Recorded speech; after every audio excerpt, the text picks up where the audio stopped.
All right, ladies and gentlemen, welcome to the BMW i8, the half electric, half gas, all-wheel drive, super fast BMW supercar. I am definitely going to call this a supercar because it is what it is. Its price point, its rigidness, its speed, definitely its design and all. It is definitely all around a supercar, and it's definitely owned its own spot in the category with Ferrari, the Audi R8s, the Lamborghinis of the world. Not sure too much what happened, but I'm here to talk about it. This car is amazing to me, especially at the price points of what they are now. When they first came out, not 100% sure. I can't really talk about that. Let's just say, you know, at the end of the day, they learned their lesson and the price went down. But it is what it is. Do you not like the good butterfly doors? Do you not like the interior? Do you not like its sleekness? If you don't, then you might as well just go ahead and hit the backup button and not watch this video, because I am definitely going to super fan all over this car. So shout out to my man on Toro who actually let me get this car. I got it for the weekend while we're here in Vegas, and it is definitely a decent ride. I'll put his information down below in case you're in town, if you ever want to get a hold of it and drive it for yourself to understand how it feels. So I am fully sitting in the Audi R8. There is enough leg room here. They do say it's a little awkward to get in and out of it, but I'm gonna be honest, I don't know if that's just because of my size or whatever, but me and my wife kind of just got right in. It's more like bend butt first in seat. You know, you can't just stick your leg in and just think you're gonna go across, because you'll hit this or you'll awkwardly bend trying to get in. But it wasn't that hard. Now, I really enjoy the car. When I first got it, I wasn't sure what to expect. You know, you turn the car on, there is really no sound when you turn it on. It's really kind of in its electric state. And once you start getting into speed is when the engine kicks in, and it kicks in. The note on this car sounds really good. So I don't know. I pushed out, you know, to get this car versus some other ones that are out there, because it is a unique car. It is different, and you don't see them on the road as much, but they are just as much of a head turner as any of those other vehicles out there.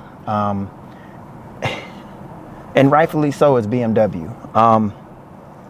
There are just some things that I don't too much care for BMW, but if I was to get one, this would be the category. This would be the category that would say, I am now a BMW fan, and I will start looking into that family, whether it's their Model 5, 6, 7.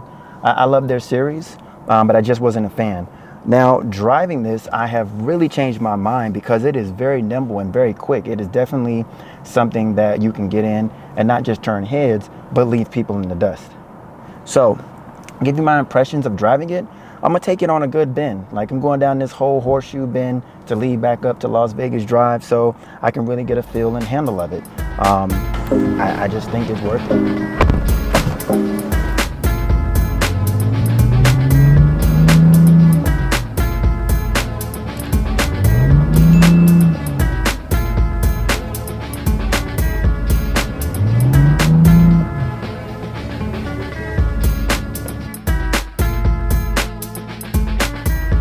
All right, so let's talk about the interior of this car.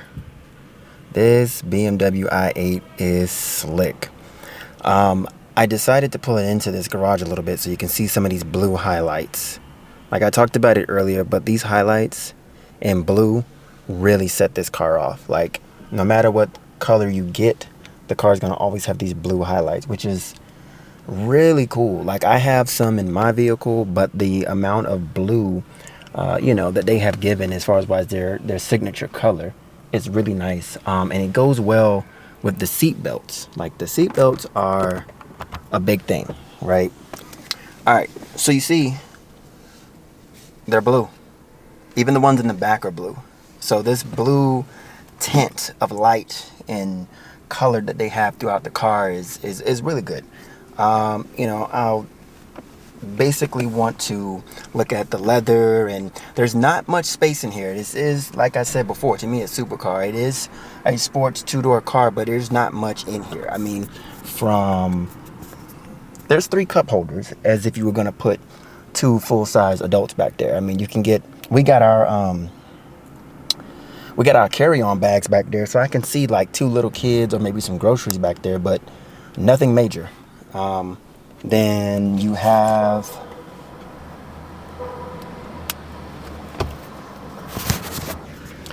like this center console right here, with a little space, little storage, this cup holder right here, and then you have the center console. So you have your start, your e-drive, eco, your different modes that they have, of course, and of course this nifty automatic gear shifter, which can go into sport mode, which is really nice. On startup though, you get this nice sound with this blue hue here, which is really nice. And then also, like when you get ready to change into, you know, sport mode, it turns red and the car comes alive. I mean, comes alive. So anyway, yeah, it's really good, and you can just kind of get right back out of that mode and it quiets down for you. Like I said, the interesting part about the car is that when you're driving at low speeds, it's using that electric power, right? So it's quiet, and it reminds me of course, the Tesla, or any other EV for that matter, right? But as you start to pick up speed, it's like, oh no, we're not going to leave it up to this battery, and that raw engine just comes to life completely.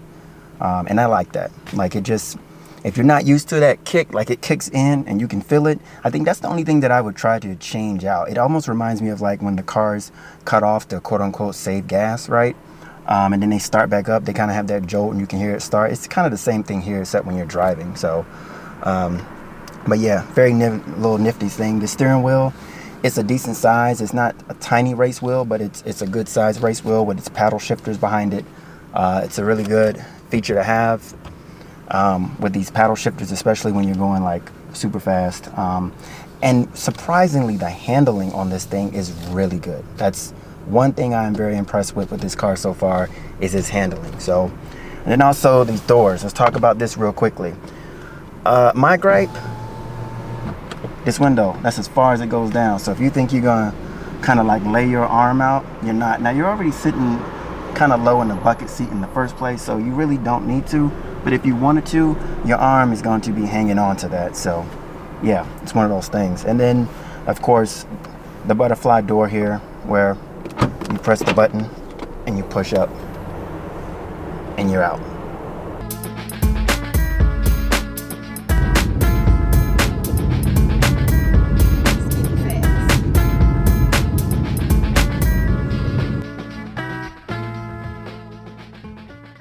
All right, so let me give you a little bit of my experience real quick. This has a very, very open air light driving experience. I like it because it is quick and nimble, but it's also very practical. And I mean practical as in it can be used as a daily driver. You know, you get some sports cars and you're like, oh, I'm gonna baby it, I'm only gonna drive it here or there, or I'm gonna take it out on certain days. This technically could be a daily driver. You know, you could likely go to a Whole Foods or your job or wherever and see them in the parking lot. Like they are really good to just have as a daily driver. Now, we're talking maybe about 370 miles, both with gas and electric. So you get a lot of range for what it's worth, and how the battery powered is used versus the engine is very unique. At first it was a little confusing, just realizing how quiet it was when it was started, if the car was started before you take off. I'd be in parking garages and it would be very, very quiet as I'm kind of driving around. But as soon as I was going downhill in a parking garage, you could hear the motor cut on, you could feel it cut on, and it kind of has that horsepower behind it that you would feel in any type of sports car, whether it be a Mustang or a Challenger. And then even down to the exotic cars, you know, like the Ferraris and Lamborghinis, you just feel that it's some horses behind it ready to go. So now What does make this very interesting is that we're talking 369 horsepower, right? We're talking 0 to 60 in 4.1 seconds. So it is definitely leading up there with those cars that you would just be like, yep, I'm gonna call this a supercar and I'm gonna love it. The sheer design of it is really what causes that. So now, as far as why I was driving this, the comfort level of this, I'd probably give it a 6 or a 7. Yes, I said it's a daily driver, but you're not going to want to drive hours and hours in this. It's very stiff and a little bit more rigid than what I want, but I guess that is to be expected when you're in a sports car. But man, yeah, other than that, once you get up to speed, that's it. Like, it just feels comfortable from there. I think it's the low range speeds that probably will hit you from the stop and go and stop and go if you're like in the city limits. But anyway, I want to thank you all again for tuning in to this episode of Planes, Trains, and Automobile. This was the BMW i8. Enjoy, and until I see y'all in the next one. Thanks again.